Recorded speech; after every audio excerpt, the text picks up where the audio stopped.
Assalamualaikum warahmatullahi wabarakatuh. Innal hamdalillah wassalatu wassalamu ala Rasulillah Muhammad ibn Abdillah wa ala alihi wa sahbihi wa mawalah.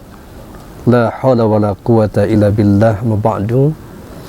Para pemirsa yang dimuliakan Allah Subhanahu wa taala, alhamdulillahirabbil alamin, kita dapat berjumpa kembali pada kajian materi tata cara membaca Al-Quran dengan menggunakan metode Asyurasmaniyah, sebuah metode yang berupaya memberikan solusi kepada kita semua agar kita mampu membaca Al-Quran secara baik dan benar.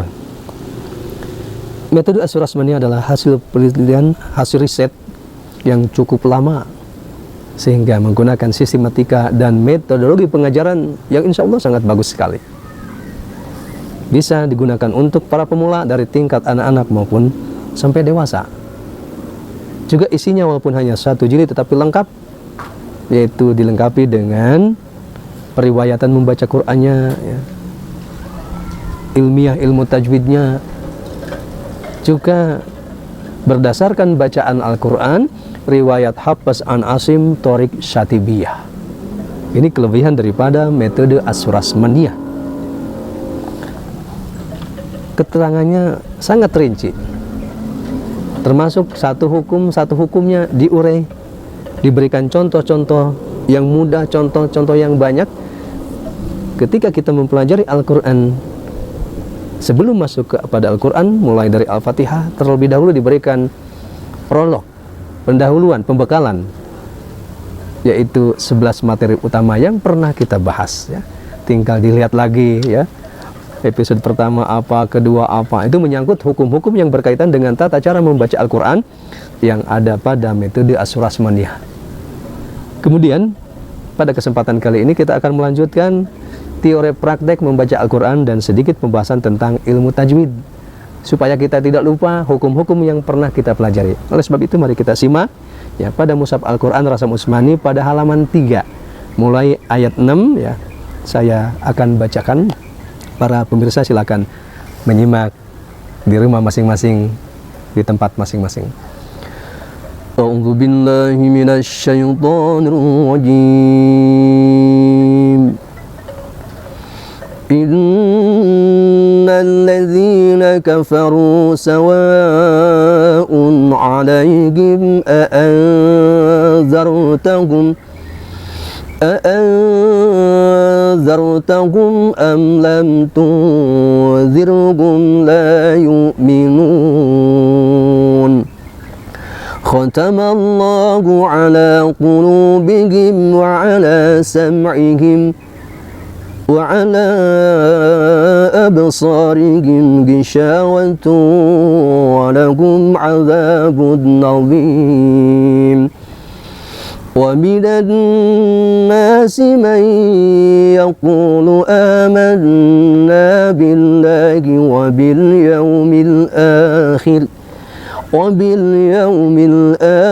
وما هم بمؤمنين يخادعون الله والذين آمنوا وما يخدعون إلا أنفسهم وما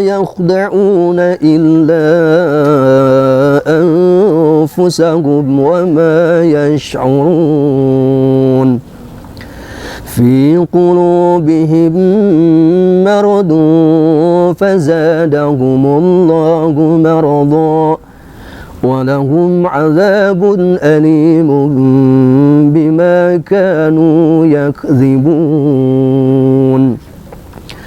وإذا قيل لهم لا تفسدوا في الأرض قالوا إنما نحن مصلحون ألا إنهم هم المفسدون ولكن لا يشعرون وإذا قيل لهم آمنوا كما آمن الناس الناس قالوا أنؤمن كما آمن السفهاء ألا إنهم هم السفهاء ولكن لا يعلمون وإذا لقوا الذين آمنوا قالوا آمنا وإذا خلوا إلى شياطينهم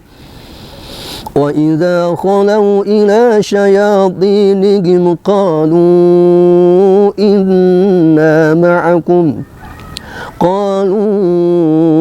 إنا معكم إنما نحن مستهزئون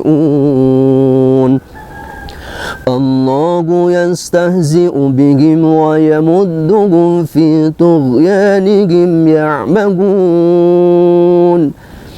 أولئك الذين اشتروا الضلالة بالهدى فما ربحت تجارتهم وما كانوا مهتدين Sadaqallahul Azim. Kemudian kita sedikit uraian tentang ilmu tajwid. Innalladzina guna nun bertasydid yang didahului harkat kasroh ya adalah bacaan guna dibaca dengung dua harkat. Innalladzina kafaru, seperti itu. Di mana guna itu apabila ada huruf mim, nun bertasydid yang didahului harkat fathah, kasroh, dan domah. Nah kebetulan pada ayat ini, pada surah Al-Baqarah ayat 6, yaitu huruf nunnya bertasydid yang dibaca dengung dua harkat. Kemudian innalladzina, di situ ada lam ta'rif yang diberikan tanda tasydid. Nah itu di situ hukumnya adalah idgham syamsi. Kemudian ladzina, zi-nya dibaca dua harkat karena termasuk hukumnya adalah mad tabi'i. Kemudian kafaru, ru-nya dibaca tafkhim tebal dan ru-nya dibaca dua harkat karena termasuk hukum mad tabi'i. Kemudian sawaun alaihim, kata-kata sawaun di situ hukum bacanya adalah mad wajib mutasil mutatorifah, yaitu setelah huruf mad itu berupa huruf hamzah pada satu kata. Untuk mengetahui hamzah pada satu kata maka huruf hamzahnya ditulis dengan hamzah, dibaca panjang 4 atau 5 harkat. Kemudian sawaun alaihim, tanwin ketemu huruf ain di situ hukumnya dibaca dengan idhal halqi.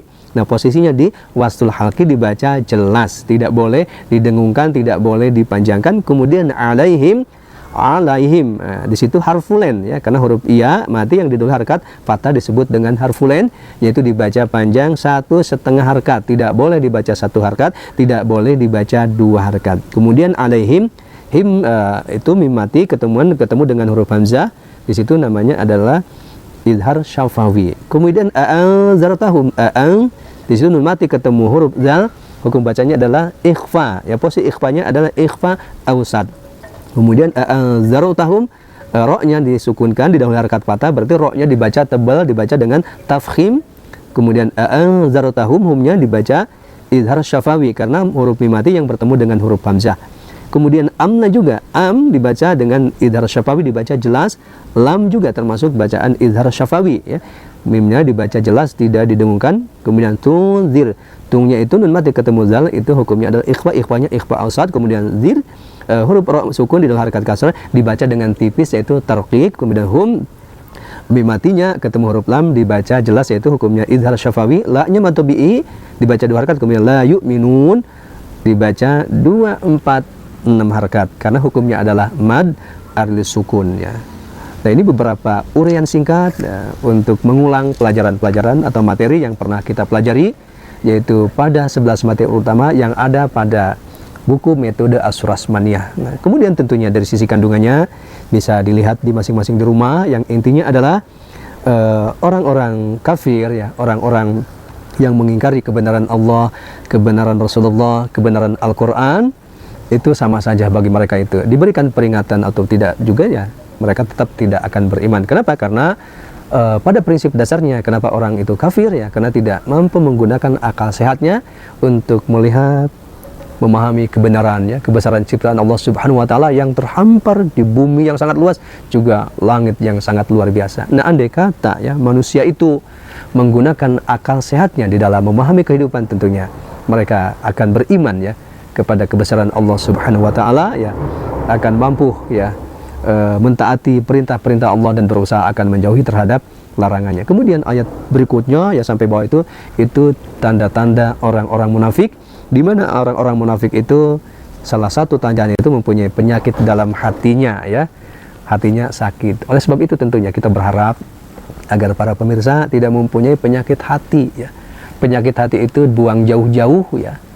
Jangan sampai ketika kita dizolimi orang, ya diledek orang, disakiti orang jadi sakit namanya. Ketika kita sakit namanya kita itu masih punya penyakit hati. Kenapa? Karena sebagai muslim, sebagai mukmin, sebagai orang bertakwa itu tidak boleh mempunyai penyakit hati. Digambarkan di dalam Quran itu yaitu man atakallah biqalbin salim ya. Jadi datang yang akan selamat kepada Allah dengan hati yang salim, yang selamat, yang bersih, yang tidak punya penyakit hati. Nah, bagaimana agar kita itu mampu ketika disakiti, ketika dizolimi, kita bisa tersenyum lebar untuk terus memperbanyak membaca Al-Quran, karena dengan banyak membaca Quran banyak sekali manfaatnya buat kita semua. Setiap selesai membaca Quran hati kita menjadi tenang, hati kita menjadi tentram ya. Kemudian pahalanya begitu sangat banyak, setiap satu huruf diberikan satu kebaikan yang dilipat gandakan menjadi 10 kebaikan. Yang kita baca tadi halaman 3 ya, surah Al-Baqarah ayat 6 sampai ayat 16 itu tidak kurang dari 450 huruf ya, kali 10 kali pendengar berapa?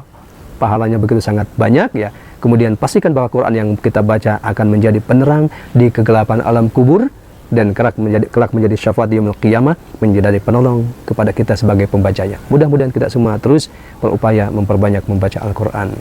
Terima kasih. Assalamualaikum warahmatullahi wabarakatuh.